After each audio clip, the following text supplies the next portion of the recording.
English बोलते वक्त हम लोग बहुत सी छोटी छोटी ग्रामेटिकल मिस्टेक्स करते हैं जो कि होती तो छोटी हैं लेकिन बहुत मायने रखती हैं। तो चलिए आज इस वीडियो में हम कुछ ऐसे ही सेंटेंसेस की ग्रामेटिकल मिस्टेक्स को ठीक करने की कोशिश करते हैं। सबसे पहला, I work in a bank, ये गलत स्टेटमेंट है। तो सही क्या है? I work for a bank.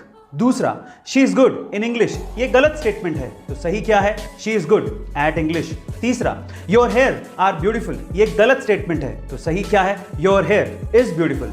चौथा, I am looking forward to see you, ये गलत स्टेटमेंट है। तो सही क्या है? I am looking forward to seeing you, ये सही स्टेटमेंट है। गाइस, आपको ये अमेजिंग इंग्लिश की नॉलेजेबल वीडियो कैसे लगी कमेंट सेक्शन में जरूर लिखेगा। इंसान सबसे पहले सोच से अमीर होना चाहिए, पैसों से तो वो बाद में अपने आप अमीर बन जाता है। तो अमीर सोच है क्या? अमीर बाप अपने बच्चों को आखिर क्या सिखाता है? चलिए जानते हैं। सबसे पहला, वो कहता है कि फाइनेंशियल एजुकेशन पर ध्यान दो और इन्वेस्टमेंट का महत्व समझो। दूसरा, बजाय नौकरी करने के अपना बिजनेस शुरू करो। तीसरा, सेविंग की बजाय इन्वेस्टमेंट करो। चौथा, वो कहता है कि कुछ ऐसा करो कि पैसा तुम्हारे लिए काम करे, ना कि तुम पैसों के लिए। पांचवा, खरीदना है तो ऐसी चीज खरीदो जिसकी फ्यूचर में कीमत बढ़े। छठा, ऐसा मत कहो कि तुम इसे अफोर्ड नहीं कर सकते, बल्कि ऐसा कुछ तरीका ढूंढो जिससे तुम उसे अफोर्ड कर सको। सातवां, इन्वेस्टमेंट नहीं करना रिस्की है। आठवां, घर एक लायबिलिटी है। और आखिरी, नौवां, अमीर लोग जेनरस होते हैं, ग्रीडी नहीं। गाइस, आपका इसके बारे में क्या कहना है कमेंट सेक्शन में जरूर लिखेगा। आजकल तो बहुत सारे मोबाइल अच्छी टेक्नोलॉजी के साथ सस्ते दामों पर अवेलेबल हैं, लेकिन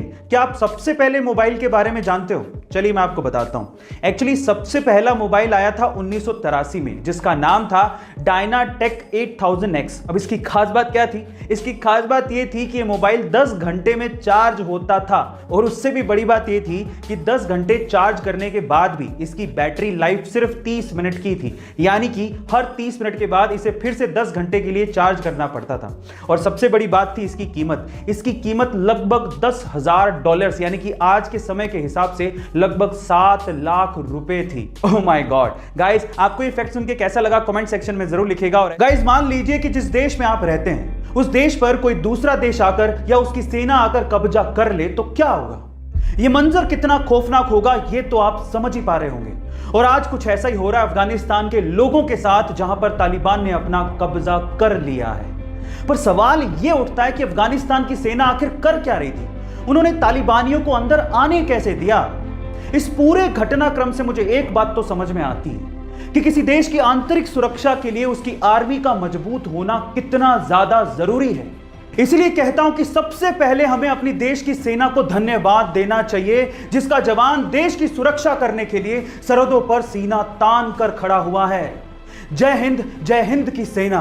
गाइस, ऐसे अमेजिंग वीडियोस के लिए शेयर, सब्सक्राइब एंड लाइक। मिलता है अगली वीडियो में।